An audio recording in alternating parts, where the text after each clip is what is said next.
do. We'll start from now. Right, coming up the Friday, the first thing we do on Friday, I've always said from a day trading point of view, is we don't do our arse on Friday because it ruins your weekend. Now, I'm going to put my hat on now. And I do believe it beats Jordan. I looked hard, long and hard for it, and I thought this is going to be mine. And I realised where I found it. My mother found it for me because it's got my name in it. So I reckon it's probably got to be about 50 years old. So it's not that, it's just an antique. Anyway, we'll go forward today. A lot of the news overnight has been bearish. Those of you who want data, you probably don't know. Biden speaks today, his first speech, at 7:45 tonight. Yeah? And he's going to talk about the economic crisis. Bit weird, but obviously worth being up for that one as well. Yeah, coming into Wall Street, DAX, and everything else, they are all opening, on the negative foot. And I think what we've got coming out, obviously, is the extended lockdown in Europe, as he said yesterday. Also, Boris Johnson has said this morning, which to me I think is very bearish, that he expects lockdown may stay until the summer. A lot of people I know are teaching that the schools are expecting schools to shut until the summer, and they've been going for that for the last 2-3 weeks. So summertime will be July. In theory, for that as well, that means extra furlough for student and everything else. So he's been speaking today as well. So we take that on board. Again, coming in for the let's go the 8 opening. We are on that foot. So when we're opening down here, in so much the DAX and Eurostock, they're open half a percent down. That's a big move. FTSE's only probably quarter percent down. Again, we found that at 2:30. Again, yesterday, 4:30 has been really key as well, because 4:30 was a straight sell, probably 20-30 ticks. So again, we're becoming aware of that price action, why people trade. 8 o'clock, people come in today, they're looking at where Wall Street is definitely, where the DAX is definitely, and say, you know what, am I going to sell it? Where we are in the FTSE, for instance, we probably know, coming back round about these levels down here, below 20, you think we're 23, 24 we are, we're below those levels. So if you are a technical trader or anything else, you're thinking to go short here. But above that, all those people who are long, we've got to work out that they're going to have stops.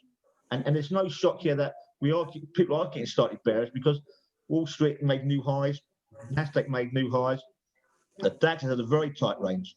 So all of a sudden, a lot of people are now thinking, you know what, as we get more and more condensed ranges, which we have done, we think FTSE, we're struggling with 40 tick ranges, 50 tick ranges. So it's very hard to think, right, I've got to take 10 and 15 ticks in the FTSE, because that's 40% of the range, which is a fantastic trade. If we do get a breakout, and we might get it this morning before news comes out, because how many times this year have we come in and Wall Street's been 150 ticks down or 150 ticks up? It's been flat as a dodo. Yeah. So we're going forward with that. Obviously today, every PMI is out from France, England, UK.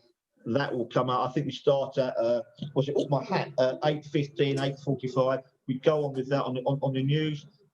So everything we're going on the PMIs. We work on that. But the sentiment this morning so far is very weak, and I would not be surprised coming on to the indices. I'm going to look at FTSE, because to me, I think that could move at 8 o'clock, because it hasn't moved at all. It's only moved since the 7 o'clock opening. Where were we at 7 o'clock?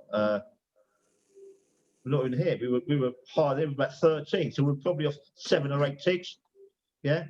So again, those who are used to the price action, keep your hand on the mouse. If you are scalping, we're looking at see a bit of price action, and in theory, there should be some stops down here. Yeah. Because we haven't been down here for a long while. You think where we've been before, everything else. So below the figure, technically, people have got those price actions. You've got people who want to be short, and on that news, you think if you had to buy or sell it as such, and the retail sales, you're probably fairly negative, although we've got PMIs at 930 and whatever. And the same thing is that when people are short on a market profile, and no doubt I've taught you before, and if you are short, you want the lower low. So what we've seen, if you look at here on the market profile here, although we've got OMP and they've got the value low at 08 here, yeah, and POC at 12, you want to try and get a Q, which comes in 3 minutes time, lower than that P. Yeah, and that will probably be the figure, which we're going to see now. So I wouldn't be surprised to see a bit of bearish action on the opening doors at 8 o'clock, but we go and see it, yeah, basically because all the other indices tell us so. The other big thing I keep saying on a Friday, last Friday was a horrible day, a horrible afternoon. And remember, if you have a bad Friday, you take it on board for the whole weekend. And what happened, obviously, last weekend, you took it on board for Monday as well, because we had Martin Luther King Day. If you've got a quiet period today, do your calendar for next week and work out when the busy days are. You should already be aware that Mr. Biden and Mr. Powell and the FOMC will be in town Tuesday, Wednesday. So therefore, you should already pencil in Wednesday night's going to be a busy night. 7 o'clock, the interest rate statement, and 7:30, Mr. Powell speaks. Those of you who listened to the Guard yesterday realised how boring she was, and she said basically everything, yeah, that we thought she was going to say. So the market didn't move very much. However, what came out after that, Janet Yellen spoke, and what did she say? She wanted to revoke cryptocurrencies. There's no shot that cryptocurrencies have had one of their worst weeks this year. Same thing about news. Get to understand news. Those of you who are obviously using TraderMade now, we sent the codes in. It's my fault of what they are. Use them. And again, I'm going to go onto the FTSE at 8 o'clock. Choose whatever you want, but remember, on your stops, keep your stops tight on your scalping. I was chatting to someone yesterday. He said, "You know, do you mean that we can get in and out?" Well, you can get in and out in a minute, maybe 3 or 4 times. Because if a suddenly our stops there, we might suddenly get a rally up on the FTSE to say 6, 12, 14, 5, 6 ticks. That's easy. Yeah, that's where we were at 7 o'clock, and then we might go again. Yeah. So keep it tight, but if it does come in as stops, there won't be much there this morning because there's hardly anyone in. Yeah. That is probably it. I've got nothing else to say. Again, those of you who are using the discussion group, it's going really well. It's becoming more of a community group, which is what we want it to be. Yeah. So keep asking your questions in there. Those of you who are new, Daniel, anything else? Welcome. Ask questions on there. Don't. Yeah. And we'll go from there. Okay. So I'm going to quickly keep quiet, and we're going to look at the markets at the 8 a.m. opening. Yeah, we expect a bit of volatility. We, in theory, have got to try and be as neutral as possible. I said before, we do expect a bit of selling in the camp, obviously, from the retail sales. But if you get a sudden bar in there, we're watching price action. Remember, we are just parasites, as not even day traders. I said yesterday, we're not even half-hourly traders. And on the opening, we are probably minute traders. And you look at the market profile, here we are, we've seen a bit of selling coming to FTSE. These are the stops coming in, which we expected. In theory, these stops should have come out at 7 a.m. But yet again, people wait until the 8 a.m. opening. I think I spoke to Luke about it early on, and people say to me, why did this happen when the retail sales came out at yeah, they should have done. But we are. It's quite a big sell-off. It's a good sell-off. When Yeah. the sell-off come out as bearish, and the FTSE, looking at the indices, was only down 0.25%, where we had Wall Street and DAX and everything else down more. Then we see a 10, 15 tick sell-off. That's what we're looking for. You know, this is where the easy money's on the opening. Yeah. Yeah. You know, trade 10, 15 ticks on a FTSE scalp. First trade on the morning, yippee IA, puts you on your front foot. The argument you've got to do now, and those of you who do the one-to-ones, we're trying to get you to do multiples. Yeah. So if you want to do a pound, try and do 50p, or pound, £2. So you can get out of half your trade, and then on your scalp, you're taking 10, 15 ticks. Fantastic.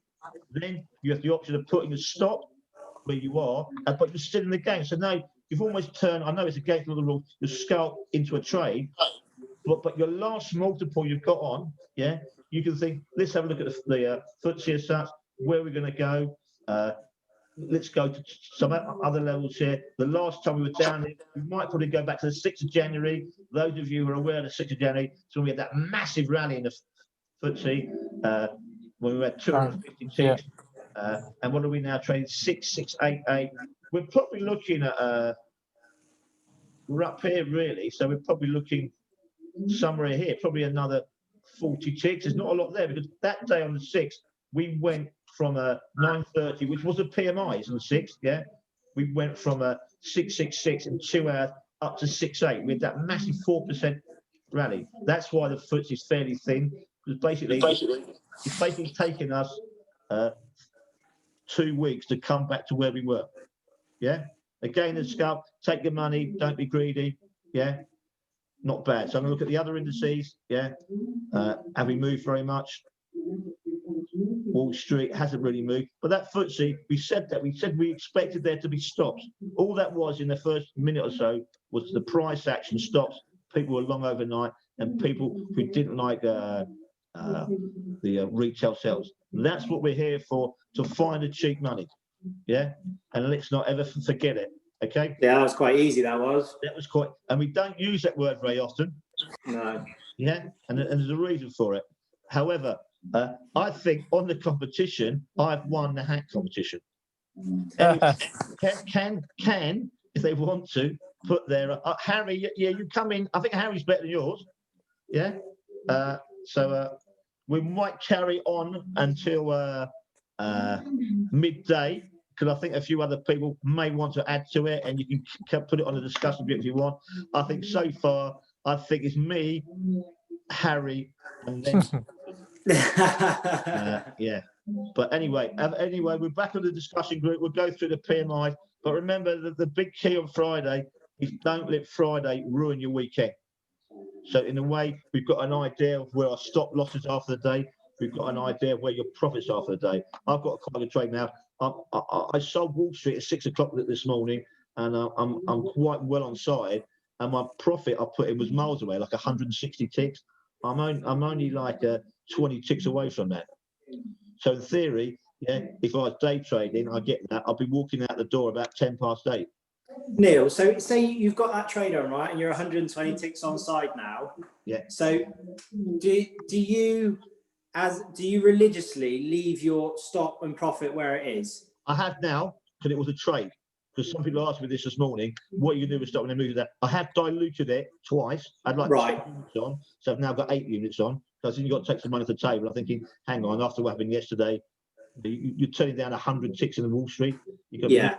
So I still got it on, but my exit was on Wall Street was a 3097.